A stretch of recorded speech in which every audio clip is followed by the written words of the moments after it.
اعوذ باللہ من الشیطان الرجیم بسم اللہ الرحمن الرحیم۔ آج ہم سورہ بقرہ کی 58 آیت سے سٹارٹ کریں گے۔ امید ہے آپ لوگوں کو میری ویڈیو پسند آ رہی ہوگی۔ اگر آپ لوگوں کو پسند آ رہی ہو تو میرے چینل کو سبسکرائب کریں، لائک کریں اور اسے شیئر کریں تاکہ ہم لوگ قرآن کی بات کو، اللہ کی بات کو زیادہ سے زیادہ لوگوں تک پہنچا سکیں۔ آج ہم لوگ 58 آیت سے سٹارٹ کریں گے کیونکہ ہم لوگوں نے پچھلی جو ویڈیوز ہیں ان میں 57 آیت سے اینڈ کیا تھا۔ آج ہم 58 سے سٹارٹ کریں گے۔ اس میں ہم لوگ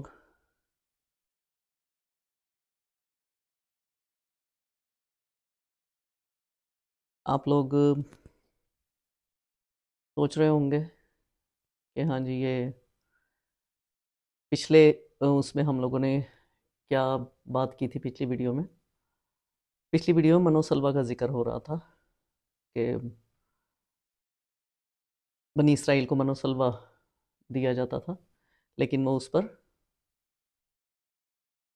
راضی نہیں تھے، وہ زمینی رزق چاہتے تھے۔ اب ہم 58 آیت سے سٹارٹ کریں گے، چھٹا رکوع ہے یہ اور 58 آیت ہے۔ میں جو قرآن پاک پڑھتی ہوں، اگر اس میں تھوڑا تجوید کے ساتھ میں ایک دفعہ پھر بتا دوں، میں تھوڑا جلدی اس لیے پڑھتی ہوں کہ میرا صرف مقصد یہ ہے کہ آپ کو آیت کا حوالہ ہو جائے کہ یہ والی آیت پڑھی جا رہی ہے۔ باقی مقصد تو یہ ہے کہ آپ تک اللہ کی بات پہنچے۔ تو اس لیے میرے قرآن میں پڑھنے میں اگر تھوڑی آپ کو لگے کہ تجوید نہیں ہے، زیادہ میں نے خوبصورتی سے لفظوں کو لمبا نہیں کھینچا، تو اس کو معاف کر دیجیے گا۔ اللہ بھی میری غلطیوں سے درگزر کرے، آپ لوگ بھی کر دیجیے گا۔ تو شروع کرتے ہیں۔ وَإِذْ قُلْنَا ادْخُلُوا هَٰذِهِ الْقَرْيَةَ فَكُلُوا مِنْهَا حَيْثُ شِئْتُمْ رَغَدًا وَادْخُلُوا الْبَابَ سُجَّدًا وَقُولُوا حِطَّةٌ نَغْفِرْ لَكُمْ خَطَايَاكُمْ وَسَنَزِيدُ الْمُحْسِنِينَ۔ پھر یاد کرو جب ہم نے کہا تھا کہ یہ بستی جو تمہارے سامنے ہے اس میں داخل ہو جاؤ، اس کی پیداوار جس طرح چاہو مزے سے کھاؤ، مگر بستی کے دروازے میں سجدہ ریز ہوتے ہوئے داخل ہونا اور کہتے جانا حطتن حطتن، ہم تمہاری خطاؤں سے درگزر کریں گے اور نیکوکاروں کو مزید فضل و کرم سے نوازیں گے۔ یہ اب تک تو تحقیق سے ثابت نہیں ہو سکا کہ اس بستی سے مراد کون سی بستی ہے، لیکن واقعات میں جو یہ ذکر ہو رہا ہے وہ اس زمانے سے تعلق رکھتا ہے جب بنی اسرائیل جزیرے سینا میں تھے، لہٰذا یہ سوچا جا سکتا ہے کہ اسی جزیرہ نما کا کوئی شہر ہوگا، مگر یہ بھی ممکن ہے کہ اس سے مراد شتیم ہو یا یرہو ہو کہ اس کے سامنے دریائے اردن ہے، اس کے مشرقی کنارے پر آباد کوئی شہر تھا۔ بائبل کا بیان ہے کہ اس شہر کو بنی اسرائیل نے حضرت موسیٰ کی زندگی کے جو آخری زمانہ تھا اس میں فتح کیا تھا، اور وہاں بہت بدکاریاں کیں، بہت غلط کام کیے، جس کے نتیجے میں اللہ تعالیٰ نے ان پر وبا بھیجی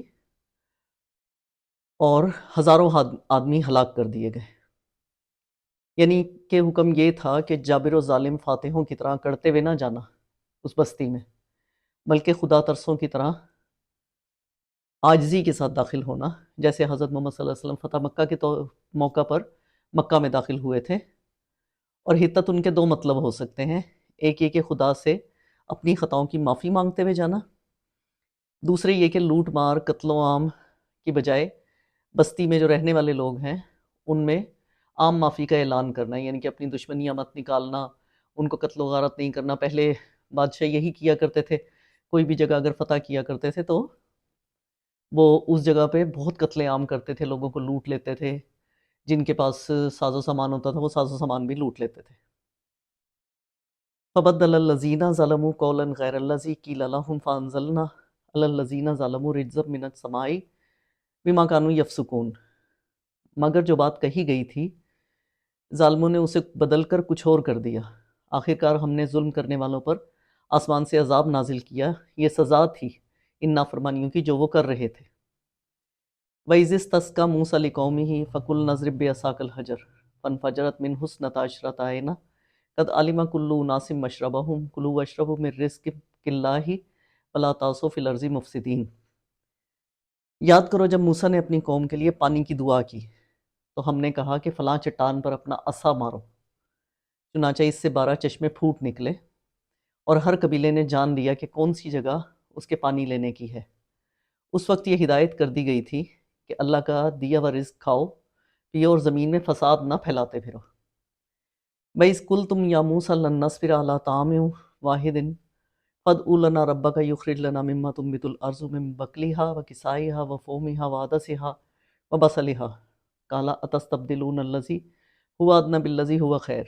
اهْبِطُوا مِصْرًا فَإِنَّ لَكُم مَّا سَأَلْتُمْ وَضُرِبَتْ عَلَيْهِمُ الذِّلَّةُ وَالْمَسْكَنَةُ وَبَاءُوا بِغَضَبٍ مِّنَ اللَّهِ ذَلِكَ بِأَنَّهُمْ كَانُوا يَكْفُرُونَ بِآيَاتِ اللَّهِ وَيَقْتُلُونَ النَّبِيِّينَ بِغَيْرِ الْحَقِّ ذَلِكَ بِمَا عَصَوْا وَكَانُوا يَعْتَدُونَ۔ یاد کرو جب تم نے کہا تھا کہ اے موسیٰ ہم ایک ہی طرح کے کھانے پر صبر نہیں کر سکتے، یعنی کہ من و سلوہ پر۔ اپنے رب سے دعا کرو کہ ہمارے لیے زمین کی پیداوار، ساگ، ترکاریاں، گیہوں، لہسن، پیاز، دال وغیرہ پیدا کریں۔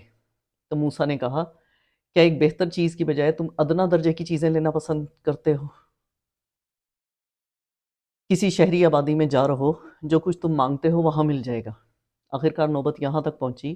کہ ذلت و خواری اور پستی و بدحالی ان پر مسلط ہو گئی، اور وہ اللہ کے غضب میں گھر گئے۔ یہ نتیجہ تھا اس کا کہ وہ اللہ کی آیات سے کفر کرنے لگے اور پیغمبروں کو ناحق قتل کرنے لگے۔ نتیجہ تھا ان کی نافرمانیوں کا اور اس بات کا کہ وہ حدود شرع سے نکل جاتے تھے۔ وہ چٹان اب تک جزیرہ نما سینا میں موجود ہے۔ سیاحی سے جا کر دیکھتے ہیں جس چٹان میں 12 چشمے نکلے تھے، اور اللہ تعالیٰ نے حکم دیا تھا کہ چٹان پر اپنا عصا مارو، تو اور چشموں کے شگاف بھی اب تک اس میں پائے جاتے ہیں، یعنی کہ لوگ جاتے ہیں وہاں دیکھتے ہیں تو وہ چٹان بھی ابھی تک موجود ہے،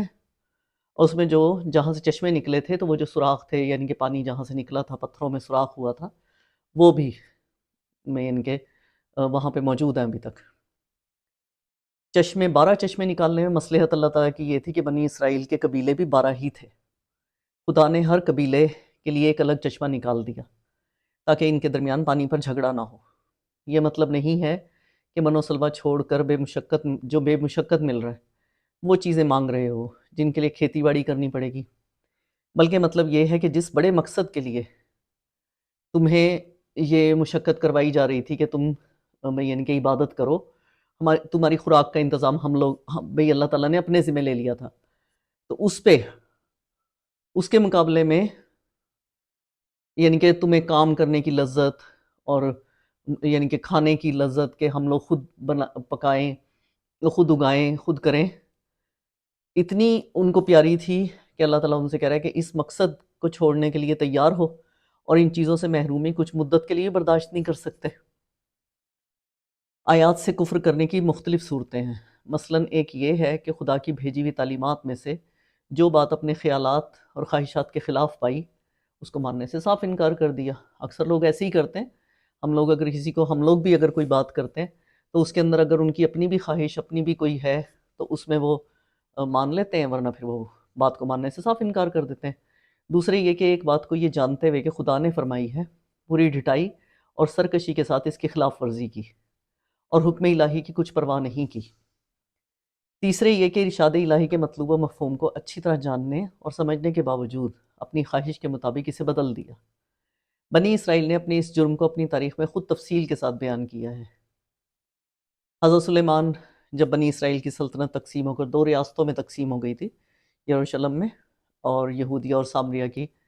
میں بٹ گئی تھی، تو ان میں باہم لڑائیوں کا سلسلہ شروع ہوا تھا۔ ٹھیک اسی طرح حضرت الیاس جب انہوں نے پرستی شروع کر دی تھی ایک بچڑے کی، تو بال کی،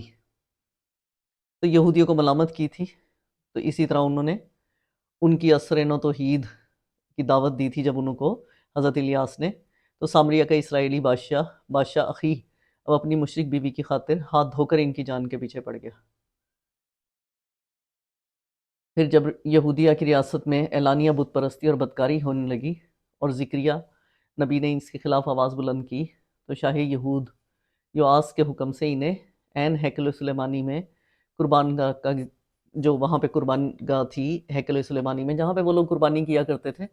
وہاں پہ ان کو سنسار کر دیا پتھر مار مار کے۔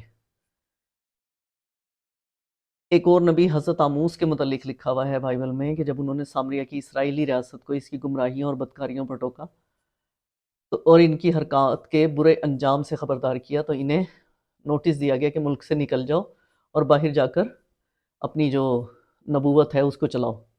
آخر میں جو حضرت عیسیٰ ہیں ان پر بنی اسرائیل کے علماء اور سرداران قوم کا غصہ بھڑکا، کیونکہ وہ انہیں ان کے گناہوں اور ان کی ریاکاریوں پر ٹوکا کرتے تھے اور ایمان اور راستے کی تلقین کیا کرتے تھے۔ اس قصور پر ان کے خلاف جھوٹا مقدمہ تیار کیا گیا، رومی عدالت سے ان کے قتل کا فیصلہ حاصل کیا گیا، اور جب رومی حاکم پیلاطس نے یہود سے کہا کہ آج عید کے روز میں تمہاری خاطر یسوع اور برابا ڈاکو دونوں میں سے کس کو رہا کروں، تو ان کے پورے مجمع نے پکار کر کہا کہ برانہ کو چھوڑ دو اور یسوع کو پھانسی پر لٹکا دو۔ یہ اللہ تعالیٰ اس قوم کا ایک باب ہے جو تورات میں انجیل میں آیا ہے اور جس کی طرف قرآن کی اس آیت میں مختصر اشارہ کیا گیا ہے۔ اب یہ ظاہر ہے کہ جس قوم نے اپنے فساق و فجار کو سرداری کے لیے چنا ہوا ہو، سربراہی کے لیے، اور جو ان کے صالح لوگ تھے، اچھے لوگ تھے، ان کو جیل میں ڈال دیا ہو، جیسے پیغمبر نبی جو بھی آئے تھے ان کے پاس، ان کو جیل میں ڈال دیا، ان کے اوپر ناحق الزامات لگائے، تو اللہ تعالیٰ اس کو اپنی لعنت کے لیے پسند نہیں کرتا تو اور کیا کرتا؟ اللہ تعالیٰ کو تو یہ سب کچھ اللہ تعالیٰ کی نافرمانیاں ہی تھی نا، کہ جو بھی نبی بھیجے گئے ان کی بات نہ سنتے ہوئے دوسرے لوگوں کی بات سنی جا رہی ہے۔ ان الذین آمنوا والذین ہادوا والنصارى والصابئین من آمن باللہ والیوم الآخر وعمل صالحا فلہم اجرہم عند ربہم ولا خوف علیہم ولا هم یحزنون۔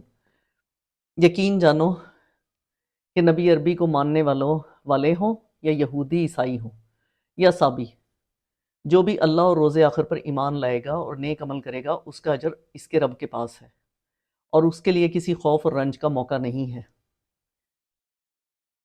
یہاں پر یہ بات خود بخود واضح ہو جاتی ہے کہ یہاں ایمان اور اعمال صالحہ کی تفصیل بیان کرنا مقصود نہیں ہے کہ کن کن باتوں کو اللہ تعالیٰ کی ہم لوگ مانیں اور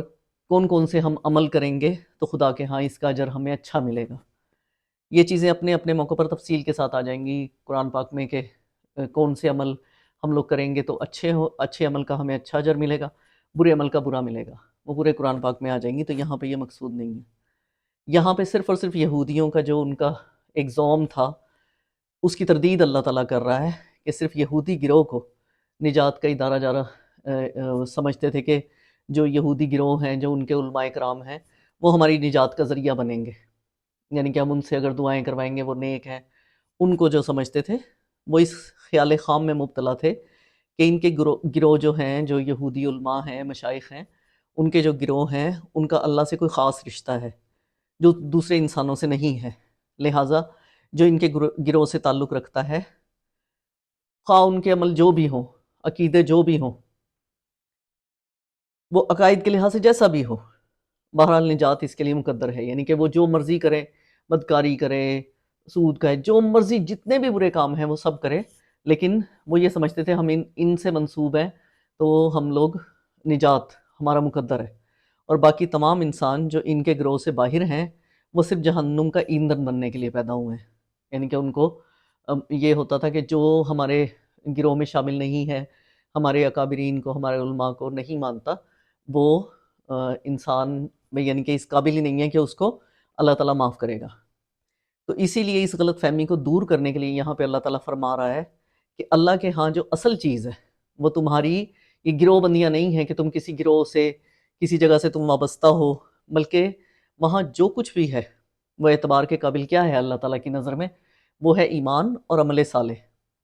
جو انسان بھی یہ چیز لے کر اللہ تعالیٰ کے پاس جائے گا وہ اپنے رب سے اپنا اجر پا لے گا۔ خدا کے ہاں فیصلہ آدمی کی صفات پر ہوگا، نہ کہ تمہاری مردم شماری کی جو رجسٹر ہیں کہ ہاں جی ان میں لکھا جاتا ہے جی یہ سید ہے، یہ فلاں ہے، یہ فلاں ہے، یہ جی بڑے عہدے کا ہے۔ ان چیزوں پہ اللہ تعالیٰ نہیں کچھ بھی ہمیں بھئی یعنی کہ نا بخشے گا کہ تم بہت بڑی جماعت سے منسلک تھے تو اس لیے بخشیں گے۔ تو وہ صرف اور صرف وہاں پہ جو آدمی کی صفات ہیں، یعنی کہ اس کے جو صفت ہیں، اس کے اندر اچھی چیزیں ہیں، وہ اچھے کام کرتا ہے، عمل صالح کرتا ہے، اپنے اخلاق سے ثابت کرتا ہے، وہاں پہ اللہ تعالیٰ آدمی کی صفات پر فیصلہ کرے گا۔ وَإِذْ أَخَذْنَا مِيثَاقَكُمْ وَرَفَعْنَا فَوْقَكُمُ الطُّورَ خُذُوا مَا آتَيْنَاكُمْ بِقُوَّةٍ وَاذْكُرُوا مَا فِيهِ لَعَلَّكُمْ تَتَّقُونَ۔ یاد کرو وقت جب ہم نے طور کو تم پر اٹھا کر تم سے پختہ عہد لیا تھا اور کہا تھا کہ جو کتاب ہم تمہیں دے رہے ہیں اسے مضبوطی کے ساتھ تھامنا، اور جو احکام و ہدایات اس میں درج ہیں انہیں یاد رکھنا۔ اسی ذریعے سے توقع کی جا سکتی ہے کہ تم تقوی کی روش پر چل سکو گے۔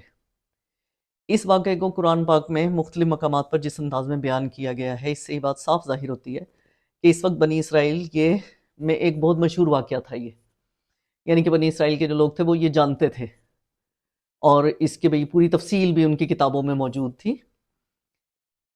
تو لیکن اب اس کی تفصیلی کیفیت معلوم کرنا تھوڑا مشکل ہے۔ یوں سمجھنا چاہیے کہ پہاڑ کے دامن میں میثاق یعنی کہ معاہدہ لیتے ہوئے ایسی خوفناک صورتحال پیدا کر دی گئی تھی کہ ان کو ایسا معلوم ہوتا تھا کہ گویا پہاڑ ان پر آ کر پڑ جائے گا، یعنی کہ پہاڑ گر جائے گا ان کے اوپر نا۔ جب حضرت موسیٰ ان سے معاہدہ لے رہے تھے، میثاق کر رہے تھے بنی اسرائیل سے، تو ان کو ایسا لگ رہا تھا، ورنہ ایسا کچھ ہے نہیں کہ اس کی کوئی تفصیل نہیں ہے، لیکن مختلف مقامات پر قرآن میں اس بات کا ذکر کیا گیا ہے، ان واقعات کو بیان کیا گیا ہے۔ ایسا ہی کچھ نقشہ سورہ اعراف کی جو آیت نمبر 181 ہے اس میں بھی کھینچا گیا ہے۔ ثم تولیتم من بعد ذلک فلولا فضل اللہ علیکم ورحمتہ لکنتم من الخاسرین، مگر اس کے بعد تم اپنے عہد سے پھر گئے، اس پر بھی اللہ کے فضل اور اس کی رحمت نے تمہارا ساتھ نہیں چھوڑا، ورنہ تم کبھی کے تباہ ہو چکے ہوتے۔ وَلَقَدْ عَلِمْتُمُ الَّذِينَ اعْتَدَوْا مِنْكُمْ فِي السَّبْتِ فَقُلْنَا لَهُمْ كُونُوا قِرَدَةً خَاسِئِينَ۔ پھر تمہیں اپنی قوم کے ان لوگوں کا قصہ تو معلوم ہی ہے جنہوں نے سبت کا قانون توڑا تھا۔ ہم نے انہیں کہہ دیا کہ بندر بن جاؤ اور اس حالت میں رہو کہ ہر طرف سے تم پر دھتکار پڑے۔ سبت یعنی ہفتے کا دن، سبت ہفتے کے دن کو کہتے تھے، اور بنی اسرائیل کے ایک قانون مقرر کیا گیا تھا، اللہ تعالیٰ نے مقرر کیا تھا بنی اسرائیل کے لیے کہ وہ ہفتے کے دن کوئی کام نہیں کریں گے اور اس کو صرف اور صرف عبادت کے لیے اور آرام کے لیے مخصوص رکھیں گے۔ اس روز وہ کوئی کام نہیں کریں گے، حتیٰ کہ کھانے پکانے کا کام بھی خود نہیں کریں گے، نہ ہی اپنے خادموں سے کروائیں گے، صرف اور صرف عبادت کریں گے اور آرام کریں گے ہفتے کے دن۔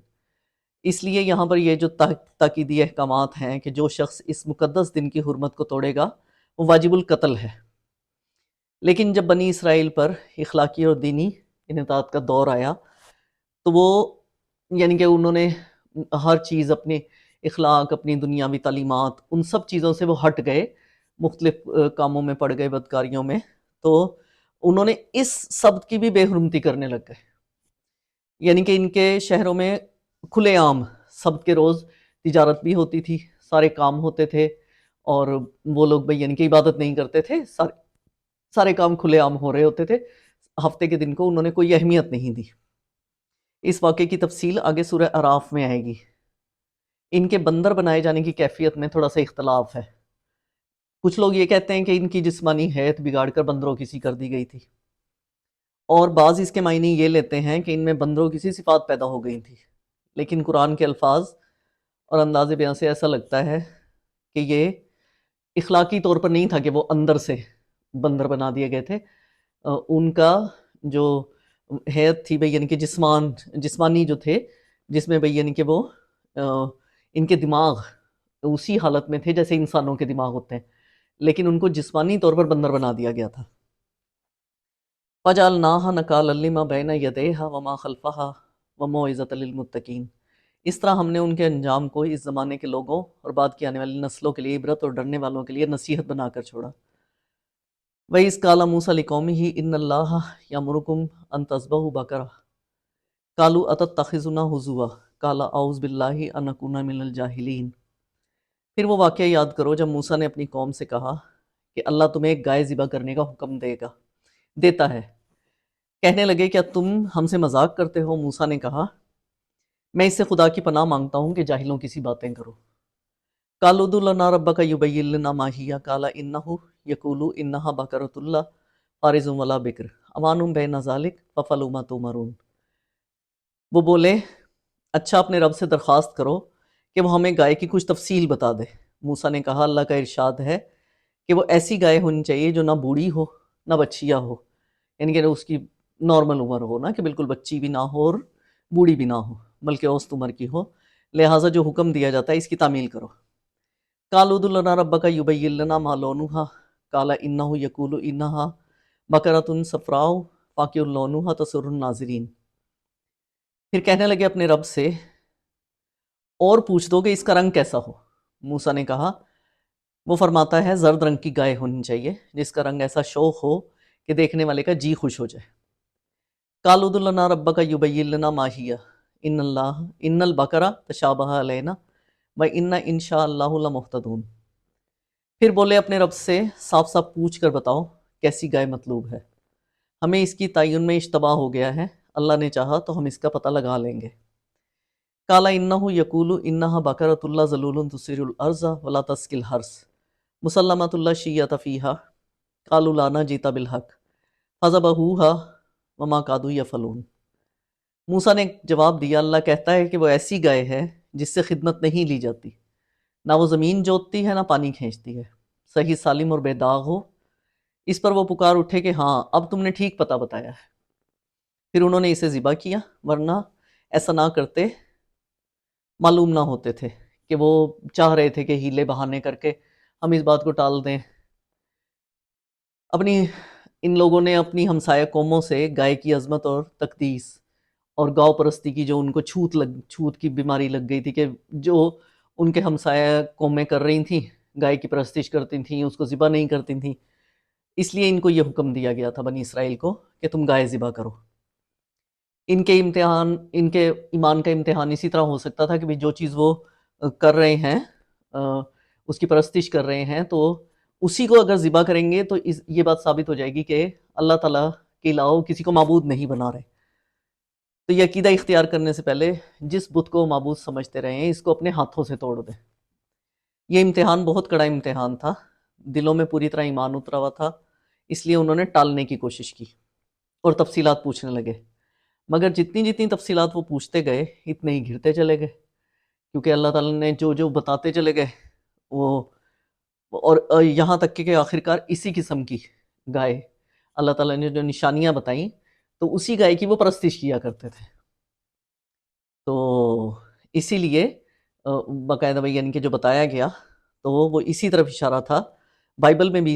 اس واقعے کی طرف اشارہ ہے، مگر وہاں یہ ذکر نہیں کہ بنی اسرائیل نے اس حکم کو کس طرح ٹالنے کی کوشش کی۔ یہ قرآن پاک میں ہی ہے، یہ جو ابھی ہم نے 4-5 آیات پڑھی ہیں ان کے اندر بار بار وہ سوال پوچھ رہے ہیں کہ کس رنگ کی ہو کیا ہو، تو بائبل میں یہ ذکر نہیں ہے، لیکن پھر بھی اس واقعے کا ذکر بائبل میں ہے۔ وَإِذْ قَتَلْتُمْ نَفْسًا فَادَّارَأْتُمْ فِيهَا وَاللَّهُ مُخْرِجٌ مَا كُنتُمْ تَكْتُمُونَ۔ اور تمہیں یاد ہے وہ واقعہ جب تم نے ایک شخص کی جان لی تھی، پھر اس کے بارے میں جھگڑنے اور ایک دوسرے پر قتل کا الزام تھوپنے لگے تھے، اور اللہ نے فیصلہ کر لیا تھا کہ جو کچھ تم چھپاتے ہو اسے کھول کر رکھ دے گا۔ فَقُلْ نَضْرِبُوهُ بِبَعْضِهَا كَذَلِكَ يُحْيِي اللَّهُ الْمَوْتَى وَيُرِيكُمْ آيَاتِهِ لَعَلَّكُمْ تَعْقِلُونَ۔ اس وقت ہم نے حکم دیا کہ مقتول کی لاش کو اس کے ایک حصے سے ضرب لگاؤ، دیکھو اس طرح اللہ مردوں کو زندگی بخشتا ہے اور تمہیں اپنی نشانیاں دکھاتا ہے تاکہ تم سمجھو۔ اب اس جگہ پر یہ بات تو بالکل واضح ہو گئی کہ مقتول کے اندر جو قتل ہوا تھا انسان، اس کے اندر اتنی دیر کے لیے جان ڈال دی گئی کہ وہ قاتل کا پتہ بتا دے، لیکن اس کام کے لیے جو تدبیر بتائی گئی، اللہ تعالیٰ نے جو تدبیر بتائی کہ لاش کو اس کے ایک حصے سے ضرب لگاؤ، اس کے جو لفظ ہیں اس میں کچھ ابہام محسوس ہوتا ہے، تاہم اس کا قریب ترین مفہوم وہی ہے جو پرانے قدیم مفسرین ہیں انہوں نے ہی بیان کیا ہے، یعنی یہ کہ اوپر جس گائے کی ذبح کرنے کا حکم ہے اسی کے گوشت سے مقتول کی لاش پر ضرب لگانے کا حکم ہوا تھا، اور اللہ تعالیٰ کی یہ قدرت کی ایک نشانی تھی جو ان کو دکھائی گئی تھی، اور دوسرے یہ کہ جو گائے کی وہ معبودیت کے درجے تک گائے کو لے گئے تھے اور اس کی بڑی مقدس چیز سمجھتے تھے، تو وہ اس پہ ان کو یہ بتایا گیا کہ یہ جو تمہارا نام نہاد معبود ہے جس کو تم لوگ بڑی پرستش کرتے ہو گائے کو، تو یہ اس کی یہ اوقات ہے۔ ثم قست قلوبکم من بعد ذلک فہی کالحجارۃ او اشد قسوۃ فإن من الحجارۃ لما يتفجر منه الانہار وإن منها لما يشقق فيخرج منه الماء وإن منها لما يهبط من خشیۃ اللہ وما اللہ بغافل عما تعملون۔ مگر ایسی نشانیاں کے دیکھنے کے بعد بھی آخرکار تمہارے دل سخت ہو گئے، پتھروں کی طرح سخت، بلکہ سختی میں کچھ ان سے بھی بڑھے ہوئے، کیونکہ پتھروں میں سے تو کوئی ایسا بھی ہوتا ہے جس میں سے چشمے پھوٹ بہتے ہیں، کوئی پھٹتا ہے اور اس میں سے پانی نکل آتا ہے، اور کوئی خدا کے خوف سے لرز کر گر بھی پڑتا ہے۔ اللہ تمہارے کرتوتوں سے بے خبر نہیں ہے۔ افتطمعون ان یؤمنوا لکم وقد کان فریق منہم یسمعون کلام اللہ ثم یحرفونہ من بعد ما عقلوہ وہم یعلمون۔ اے مسلمانوں، اب کیا ان لوگوں سے تم یہ توقع رکھتے ہو کہ تمہاری دعوت پر ایمان لے آئیں گے، حالانکہ ان میں سے ایک گروہ کا یہ شیوہ رہا ہے کہ اللہ کا کلام سنا اور پھر خوب سمجھ بوجھ کر دانستہ اس میں تحریف کی۔ یہ خطاب مدینے کے ان 9 مسلموں سے ہے جو قریب کے زمانے میں ہی نبی عربی پر ایمان لائے تھے، یعنی کہ جب مدینہ ہجرت کی تھی تو قریب قریب ایمان لے کر آئے تھے۔ ان لوگوں کے کان میں پہلے سے نبوت، کتاب، ملائکہ، آخرت، شریعت وغیرہ کی جو بھی باتیں تھیں وہ سب انہوں نے اپنے ہمسایہ یہودیوں سے سنی ہوئی تھی، اور یہ بھی انہوں نے یہودیوں سے ہی سنا تھا کہ دنیا میں ایک پیغمبر اور آنے والے ہیں، اور یہ کہ جو لوگ ان کا ساتھ دیں گے وہ ساری دنیا پر چھا جائیں گے۔ یہی معلومات تھی جن کی بنا پر اہل مدینہ میں نبی صلی اللہ علیہ وسلم کی نبوت کا چرچا ان کے جانے سے پہلے ہی تھا، اور اسی لیے جب وہ نبی صلی اللہ علیہ وسلم ہجرت کر کے مدینہ گئے تو وہ لوگ جوک در جوک ایمان لے کر آئے۔ اب وہ متوقع ہے کہ جو لوگ پہلے ہی سے انبیاء اور کتب آسمانی کے پیروکار ہیں اور کہ جن کی دی ہوئی خبروں کی بدولت ہی ہم کو نعمت ایمان کی جو نعمت ہے ان کو میسر ہوئی ہے، وہ ضرور ہمارا ساتھ دیں گے، بلکہ اس راہ میں پیش ہوں گے، کیونکہ جو نبی صلی اللہ علیہ وسلم پر جو لوگ ایمان لے کر آئے وہ لوگ یہ سمجھتے تھے کہ جو جن کی کتابیں پہلے سے ہم پڑھ رہے ہیں، یعنی کہ یہودیوں کی، وہ جو یہودی پیشوا ہیں، یہودی لوگ ہیں جو پہلے سے ہیں، تو ہم ان سے ہی سنتے آئے ہیں کہ ایک آخری پیغمبر آئیں گے، اور اس طرح وہ ساری باتیں نبوت، آخرت جو بھی ہے، فرشتوں کے بارے میں ہم لوگ سنتے آئے ہیں، تو اب یہ لوگ ہمارا ساتھ دیں گے، بلکہ اس میں آگے ہوں گے اس چیز میں کہ اسلام کو زیادہ سے زیادہ پھیلائیں۔ اسی لیے وہ یہی توقعات لے کر یہ جو 9 مسلم تھے اپنے یہودی دوستوں اور ہمسایوں کے پاس جاتے تھے اور ان کو اسلام کی دعوت دیا کرتے تھے۔ پھر جب وہ اس دعوت کا جواب انکار سے دیتے تو منافقین اس بات سے یہ دلیل دیا کرتے تھے کہ ہمیں تو معاملہ کچھ شبے والا لگتا ہے۔ جو مخالفین تھے، جو منافق تھے، انہی لوگوں میں جو نئے ایمان لے کر آئے تھے، ورنہ اگر یہ واقعی نبی ہوتے تو آخر کیسے ممکن تھا کہ اہل کتاب کے علماء اور مقدس بزرگ جانتے بوجھتے ان کی نفی کرتے اور ایمان لانے سے منہ موڑتے اور خامخواہ اپنی عاقبت خراب کر لیتے اگر یہ واقعی نبی ہوتے، یعنی کہ نبی صلی اللہ علیہ وسلم کی نبوت میں وہ لوگ شک میں ڈال دیتے تھے، شک میں پڑ جاتے تھے وہ لوگ کہ جب یہ یہودی علماء ہماری بات سن کے ہم ان کو ایمان کی دعوت دے رہے ہیں، اسلام کی، تو وہ لوگ کیوں نہیں مان رہے، جبکہ وہ تو خود کہتے تھے کہ ایک پیغمبر آئیں گے، تو وہ کیوں نہیں مان رہے نا؟ تو اس لیے اس بنا پر بنی اسرائیل کی جو تاریخ ہے وہ بیان کرنے کے بعد اب ان سادہ مسلمانوں سے یہ کہا جا رہا ہے، جو سادہ دل مسلمان ہیں، ان سے اللہ تعالیٰ کہہ رہا ہے کہ جن لوگوں کی سابقہ روایات یہ رہی ہیں، ان میں سے ان سے تم زیادہ توقعات مت رکھو، ورنہ جب ان کے پتھر دلوں سے تمہاری دعوت حق ٹکرا کر واپس آئے گی تو تمہارا دل ٹوٹے گا۔ یہ لوگ تو صدیوں کے بگڑے ہوئے ہیں، اللہ کی جن آیات کو سن کر تم پر لرزہ طاری ہو جاتا ہے، انہی سے یہ کھیلتے ہیں، ان کے ہنسی اڑاتے ہیں، اور یہ کرتے ہوئے ان کی نسلیں گزر گئی ہیں۔